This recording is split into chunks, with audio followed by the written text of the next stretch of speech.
अब आप इंडिया के मॉनसून और उसके मैकेनिज्म को समझें, इससे पहले मैं आपको कुछ कॉन्सेप्ट क्लियर कर देना चाहता हूं। ये कॉन्सेप्ट है कुछ स्कॉलर के द्वारा दिए गए हैं अलग अलग, जिन्होंने बताया कि भारत का मानसून किस वजह से होता है। इससे रिलेटेड थ्योरीज हैं।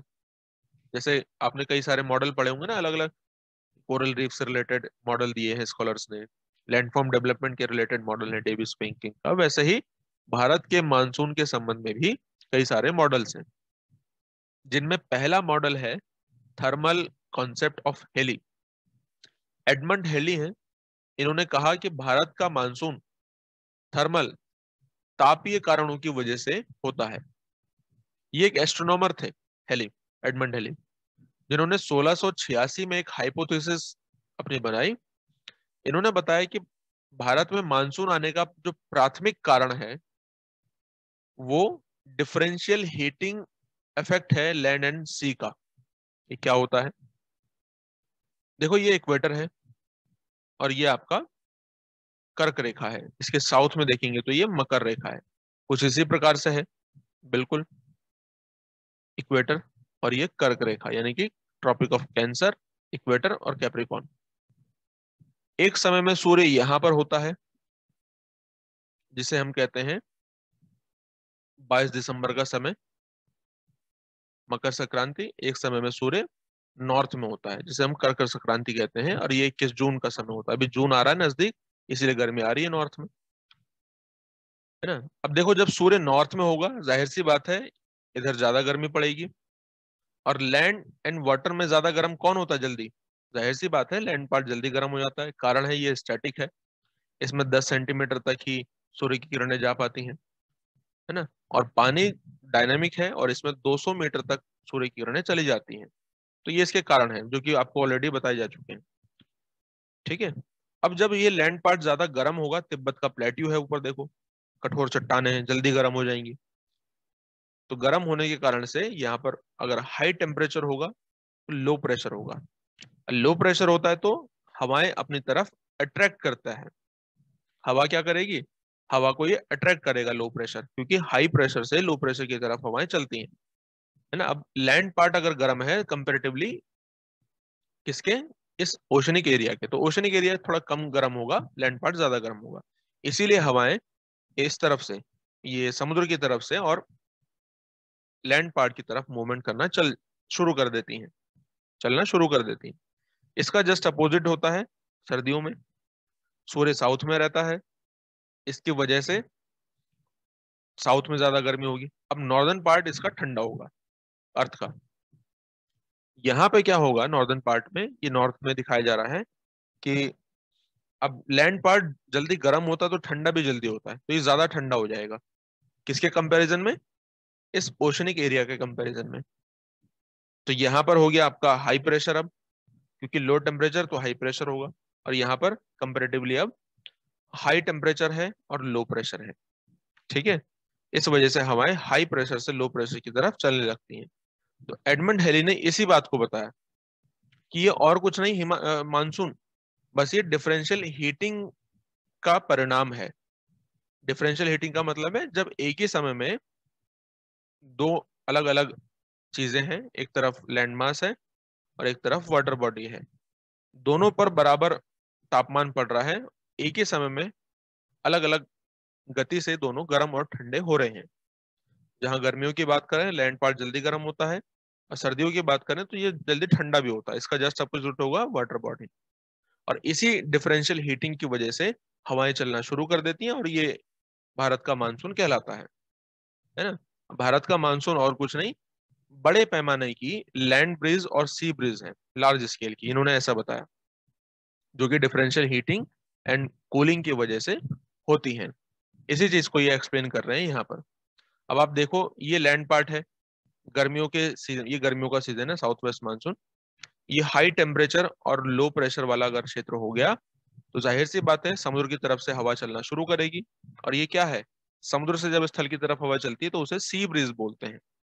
तो ये बड़े पैमाने की मानसून है, मतलब बड़े पैमाने की हवाएं, तो इसीलिए इसको सी ब्रीज बोल देते हैं, है ना। अब सर्दियों में देखो, हवाएं यहाँ पर क्या होगा, लो टेम्परेचर तो हाई प्रेशर, हवा हाई प्रेशर से लो प्रेशर की तरफ चलना शुरू कर देगी। तो अब लैंड पार्ट से आ रही है तो इसे लैंड ब्रिज कह देंगे। तो एडमंड हेले यही कह रहे हैं कि मानसून और कुछ नहीं, बड़े पैमाने की लैंड और सी ब्रिज है, जो कि डिफरेंशियल हीटिंग एंड कूलिंग की वजह से होती है। ठीक है, यही चीज मैंने यहाँ पर पीछे नीचे बताई गई है। तो ये पहला कॉन्सेप्ट है एडमंड हेले का, थर्मल कॉन्सेप्ट। दूसरा यहाँ पर मॉडल है dynamic concept of phloem. Phloem का गयात्मक सिद्धांत इसको बोलते हैं, या गतिक सिद्धांत भी इसे कहते हैं, फ्लोन का। कब दिया है इन्होंने? 51 में। According to this concept, monsoon is the result of seasonal migration of planetary wind and pressure belt. ये लाइन आपके लिए बहुत इंपॉर्टेंट है। एग्जाम में अगर ये स्टेटमेंट दे दिया और कहा कि बताओ ये किसका कॉन्सेप्ट है, कंफ्यूज नहीं होना है। मानसून और कुछ नहीं, बस seasonal migration of planetary wind and pressure belt का ही परिणाम है। देखिए आपको यहाँ पर क्लाइमेटोलॉजी की नॉलेज होना जरूरी है। मानसून तब तक समझ में नहीं आएगा जब तक कि आपको क्लाइमेटोलॉजी पता ना हो। इसीलिए पहले क्लाइमेटोलॉजी पढ़ाई जाती है मेरे कोर्सेज में, उसके बाद हम ये पढ़ते हैं। देखो ये ITCZ है, आप जानते हो। ITCZ वो एरिया होता है जहां पर नॉर्थ की और साउथ की ट्रेड विंड मिलती। लेकिन ये क्या हमेशा इक्वेटर पर ही बना रहता है? आप जानते हो नहीं, ये साउथ में भी जाता है, south inter tropical convergence zone, मकर रेखा के पास, जब सूर्य मकर रेखा पर जाता है साउथ में। और ये ITZ नॉर्थ भी जाएगा जब सूर्य नॉर्थवर्ड चले जाए। तो ITZ और कुछ नहीं बल लो प्रेशर है ना। लो प्रेशर क्यों? क्योंकि सूर्य इस यहाँ पर वर्टिकल होता है। तो जब सूर्य नॉर्थ की तरफ जाएगा तो ITZ भी शिफ्ट होगा। ITZ के शिफ्ट होने का मतलब है एयर प्रेशर बेल्ट भी शिफ्ट होती हैं, और दूसरा जो ये ITZ है ये भी शिफ्ट होता है, प्लेनेटरी विंड भी शिफ्ट होगी, प्रेशर बेल्ट भी शिफ्ट होती हैं। ये कौन सी बेल्ट होती है? इसे बोलते हैं सब tropical high pressure belt. Shift हो गई ना नॉर्थ की तरफ। इसी वजह से जब ये बेल्ट नॉर्थ की तरफ शिफ्ट हो गई, ये आपका जो इक्वेटोरियल बेल्ट है ये भी थोड़ा सा नॉर्थ की तरफ शिफ्ट हो गई। जब सूर्य नॉर्थ जाएगा तो सभी प्रेशर बेल्ट्स नॉर्थ की तरफ शिफ्ट होंगी। इसी वजह से जो साउथ की ट्रेड विंड्स होती हैं, ध्यान रखना, भारत का मानसून कौन सी हवाएं हैं? कई स्टूडेंट्स को ये पता नहीं होता कि मानसून आ कहां से रहा है। तो ये जो हवाएं हैं, मान लीजिए ये सूर्य यहाँ पर अभी वर्टिकल है, मकर रेखा कर्क रेखा पर 23.5 डिग्री नॉर्थ पर, यहीं पर भारत है। तो सूर्य, अब सारी जो प्रेशर बेल्ट्स हैं वो साउथ की तरफ से आ रही हैं, क्योंकि प्रेशर बेल्ट नॉर्थ की तरफ से शिफ्ट हो गया है, सूर्य नॉर्थ में गया है। ये NTCZ कहलाएगा, जो कि ITZ था, यहाँ पर NTCZ हो गया है। तो हवाएं क्या करती हैं? इनको तो लो प्रेशर एरिया में जाना है। हवा साउथ से, क्योंकि साउथ में अपने लेफ्ट हैंड साइड मुड़ती हैं, पेरेल का नियम याद कीजिए, जैसे इक्वेटर को पार करती है अपने राइट हैंड साइड मुड़ गई। देखो, तो बन गई क्या? South west monsoon. किस वजह से हुआ? ये हुआ है प्लेनेटरी विंड और प्रेशर बेल्ट के शिफ्ट होने की वजह से। और ये शिफ्ट क्यों हुआ है? क्योंकि सूर्य नॉर्थवर्ड चला गया है। तो इसमें दो इंपॉर्टेंट बातें हैं। भारत का मानसून आने की मुख्य वजह इन्होंने बताई है फ्लोन ने, डायनामिक होना। किस चीज का डायनामिक होना? प्रेशर विंड, प्लेनेटरी विंड का और प्रेशर बेल्ट का। तो इस वजह से भारत का मानसून आता है। अब जाएगा क्यों? इसका अपोजिट हो जाएगा। सूर्य साउथ में चला गया, सभी प्रेशर बेल्ट साउथ की तरफ शिफ्ट हो जाएंगी, जिस वजह से ये अब मानसून ऐसा दिखाई देगा, जाता हुआ मानसून। अब वो इक्वेटर को पार करेगा तो फिर ये साउथ में जाकर के अपने लेफ्ट हैंड साइड मुड़ जाएंगी हवाएं। ऐसा ही होता है, इस वजह से भारत का मानसून आता है, ये बताया फ्लोन ने। तीसरा इंपॉर्टेंट कॉन्सेप्ट है भारत का मानसून और तिब्बत का प्लेट्यू। क्या इनमें दो कोई संबंध है? बिल्कुल। तिब्बत का प्लेट्यू भारत के मानसून के लिए एक इंपॉर्टेंट रोल प्ले करता है। कैसे? देखिए, ये भारत है, नॉर्थ में तिब्बत, पामीर का पठार, तिब्बत की जो पठार है, ये पूरा एक प्लेट्यू है। और आप जानते हो कि ये कठोर चट्टानों से बना है, और जो लैंडमास होता है वो जल्दी गर्म होता है। इतना बड़ा लैंडमास जिस पर वेजिटेशन ना हो, जब बिल्कुल सर पे बैठा है सूर्य के, मतलब भारत के, तो सूर्य जैसे ही यहाँ पर होगा, 23.5 डिग्री नॉर्थ पर होगा सूर्य वर्टिकल, तो इस वजह से राजस्थान साथ ही साथ तिब्बत का प्लेट्यू बहुत इंटेंस गर्म हो जाता है, बहुत तेजी से गर्म हो जाता है। हाईएस्ट टेम्परेचर इस वक्त यहाँ पर होता है, पूरे पृथ्वी पर हाईएस्ट टेम्परेचर में से एक एरिया ये होता है। हाईएस्ट टेम्परेचर होगा तो फिर लोएस्ट प्रेशर एरिया भी होगा। जब लो प्रेशर एरिया है तो बहुत तेजी से हवाएं इस लो प्रेशर की तरफ झपटती हैं। ये हवाएं कहाँ से आ रही हैं? अगेन जो आपको अभी बताया था, ये साउथ की ट्रेड विंड है जो कि इक्वेटर को पार करके अपने राइट हैंड साइड मुड़ गई हैं। साउथ में तो वो लेफ्ट हैंड साइड मुड़ती है, इक्वेटर को पार किया, फेरर का नियम, और नॉर्थ राइट हैंड साइड ये मुड़ गई। ठीक है। और तिब्बत के प्लेट्यू पर, राजस्थान पर ये आना चाह रही है। मुख्य रूप से तिब्बत को इस कॉन्सेप्ट में जगह दी गई है, लेकिन राजस्थान का जो डेजर्ट है वो भी इसमें इंपॉर्टेंट रोल प्ले करता है, लेकिन हम तो कॉन्सेप्ट की बात कर रहे हैं, है ना। तो तिब्बत का प्लेट्यू गर्म हो जाना, यहाँ पर लो प्रेशर बन जाना, ये भारत के मानसून और ये हवाओं को अट्रैक्ट करता है गर्मियों के समय में। ये तिब्बत के प्लेट्यू का कॉन्सेप्ट है। अब मानसून को अट्रैक्ट करेगा हवाओं को, जाहिर सी बात है अरब सागर के ऊपर आते हुए ये हवाएं अपने साथ नमी लाएंगी, अब बारिश करेंगी। फिर उसमें आगे और भी चीजें हैं कि आते हुए टकराती हैं यहाँ पर, दो शाखाओं में बढ़ जाती है, अरब सागर की शाखा, बंगाल की खाड़ी की शाखा। उन चीजों को अभी देखा जाएगा, अभी तो बस कॉन्सेप्ट समझ लेते हैं। 1973 में मोनेक्स मॉनसून एक्सपेडिशन, मोनेक्स, ये ऑर्गेनाइज किया गया था, जो कि सोवियत यूनियन और इंडिया का एक जॉइंट एक्सपेडिशन था, जिसमें रशियन साइंटिस्ट भी थे चार, दो इंडियन शिप्स भी इसमें थी, इंडियन साइंटिस्ट भी थे, और मॉडर्न इंस्ट्रूमेंट लेकर के ये चले गए इंडियन ओशन में, अरब सागर में, इन्वेस्टिगेट करने के लिए कि इंडियन मानसून का फिनोमिना है क्या, कैसे करके भारत का मानसून आता है।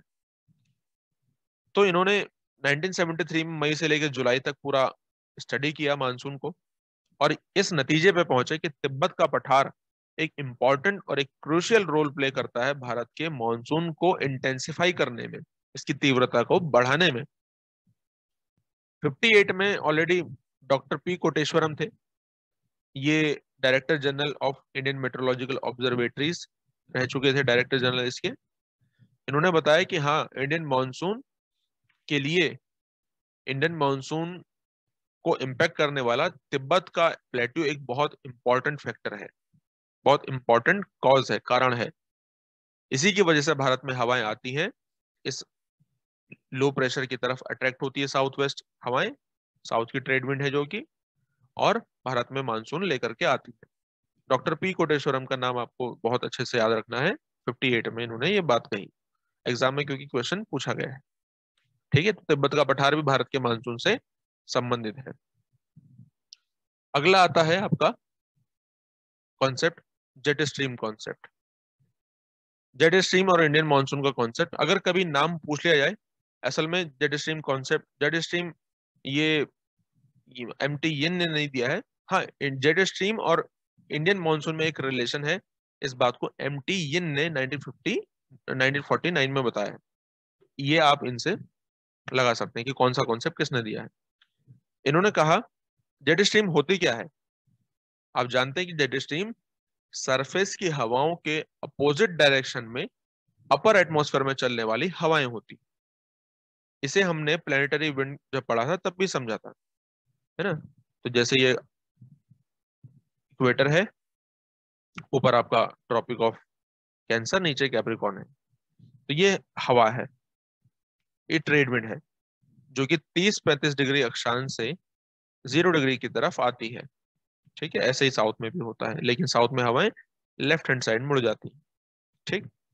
अब यहाँ पर क्या है, लो प्रेशर जोन है, यहाँ पर डोल ड्रम की पेटी है, 5 डिग्री नॉर्थ 5 डिग्री साउथ के बीच में डोल ड्रम की पेटी है, जिसकी वजह से हवाएं ऊपर उड़ जाती हैं, आते ही ऊपर उड़ गई, ऊपर उठने के बाद अपर एटमॉस्फेयर में चलती हैं और फिर जाकर के 30-35 पे बैठ जाती। तो ये अपर एटमॉस्फेयर में जो हवा चल रही है, सरफेस की हवा के देखिए अपोजिट डायरेक्शन है, विपरीत दिशा है। ठीक है। इस ऊपर अपर एटमॉस्फेयर में चलने वाली हवा को कहते हैं जेट स्ट्रीम। क्या कहते हैं? जेट स्ट्रीम, जो कि आपको ऑलरेडी बताई गया है कॉन्सेप्ट। ठीक है। अब आप जरा ध्यान दीजिए, भारत के मानसून से कैसे संबंधित है। क्या ये भारत के मानसून को तीव्रता देती हैं, इंटेंसिफाई करती हैं? बिल्कुल सही बात है, हाँ करती हैं। ये आप सरफेस पे जो हवाएं देख रहे हैं, ये है साउथ वेस्ट मानसून। कैसे करके पता लगा? तो देखो, अभी आपको मैंने बताया था कि जब सूर्य नॉर्थ में होता है, ये सूर्य नॉर्थ में है, तो साउथ से हवाएं आएंगी। अब सबसे पहले ये साउथ में अपने लेफ्ट हैंड साइड मुड़ी, जैसे ही इक्वेटर को पार करेंगी फेरेल के नियम का पालन करते हुए राइट हैंड साइड मुड़ गई। तो ये साउथ वेस्ट मानसून है ना, सरफेस पर हवा चल रही है, यही तो है वो सरफेस पर जो हवा चल रही है। अब भारत में भी एंटर करेंगी इसी प्रकार से, यहीं पर भारत भी है, तो भारत में मानसूनी हवाएं आ रही हैं। ये इंडियन ओशन के ऊपर से आ रही हैं, पानी के ऊपर से आएंगी तो अपने साथ नमी लेकर आएंगी, पेनिनसुला प्लेट्यू से टकराएंगी, आते आते भारत के शिवालिक हिमालय, लेसर हिमालय और ग्रेटर हिमालय से टकराएंगी। और लो प्रेशर बना हुआ है इसके ग्रेटर हिमालय के बियॉन्ड पार, तिब्बतन प्लेट्यू में हवा ऊपर उठ रही है लगातार। तो ग्रेटर हिमालय से भी हवा इस तरीके से टकरा के, क्योंकि ऊंचाई काफी ज्यादा है, पार नहीं जा पाएगी, ऊपर उठ जाएगी। ठीक है, तो तिब्बत के प्लेट्यू की हवा भी ऊपर उठ रही है, ग्रेटर हिमालय की हवा ऊपर उठ रही है, तो दोनों ही हवा ऊपर उठ गई। और ये कहां तक जाएंगी? अंतरिक्ष में जाएंगी नहीं, ट्रोपोपॉज तक जाएंगी, क्षोभ सीमा तक जाएंगी, जो कि ट्रोपोस्फेयर की अपर लिमिट होती है, और स्ट्रेटोस्फेयर और ट्रोपोस्फेयर के बीच का ट्रांजिशन एरिया होता है।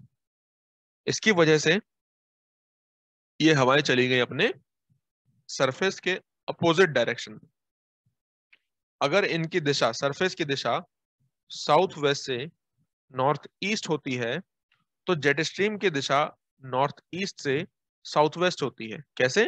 नॉर्थ ईस्ट से साउथ वेस्ट होती है। या फिर आप इसे simply tropical easterly jet stream भी बोल सकते हैं। ईस्टर्ली मतलब ईस्ट की तरफ से आ रही है। आप कहोगे कैसे? देखो, ये भारत की सरफेस पर आने वाली हवा है, जो मानसून की हवा आ रही है।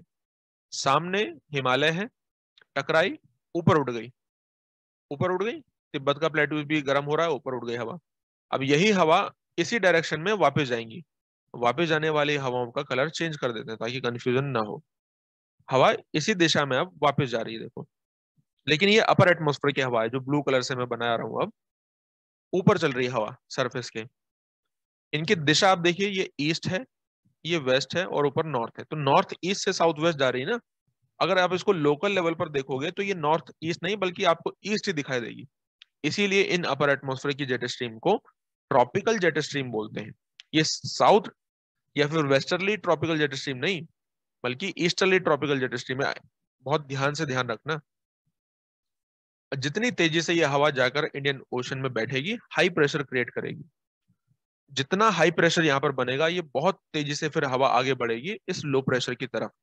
लो प्रेशर भी बहुत तेजी से बना होना चाहिए, और हाई प्रेशर जितना तेजी से बढ़ेगा, तो ये तेजी से बैठेंगे इंडियन ओशन में, ये पुश करेंगी सरफेस की हवाओं को, धकेलेंगी, और तेजी से जाओ तो जल्दी जल्दी मानसून आएगा। तो क्या जेट स्ट्रीम भारत के मानसून से संबंधित है? आपको इसका जवाब मिल गया होगा, हाँ, संबंधित है। तेजी से अगर हवा नीचे बैठ रही है तो ये पुश करेगी सरफेस की हवाओं को, भारत में मानसून तेजी से जाएगा, हर 3-3 4-4 दिन पर बारिश होगी। यही बात अब मैंने यहाँ पर लिखी हुई है, किस प्रकार से ये सारी चीजें होती हैं। जेट स्ट्रीम अपर एटमॉस्फेयर में चलने वाली हवा होती है, और ये कैसे करके हवा गर्म होती है, ऊपर उठती है, तिब्बत का प्लेट्यू से भी गर्म होती है, जेट स्ट्रीम कहलाती है ना। तो तिब्बत का प्लेट्यू एक बैरियर की तरह भी काम करता है ना, और ये गर्म हो जाता है, और ईस्टर्ली डायरेक्शन में जेट स्ट्रीम चलने लगती है। फिर वो जाकर के बैठेगी इंडियन ओशन में, और फिर भारत के मानसून को वो तेजी से इंटेंसिफाई करती है। मैक्सिमम इसकी स्पीड 90 से 90 किलोमीटर पर आवर के आसपास हो सकती है। ठीक है, तो ये चीजें आपको ध्यान रखनी है। मैंने सारी चीज लिखी हुई है, आप पढ़ लीजिएगा, कॉन्सेप्ट मैंने आपको भी बता दिया।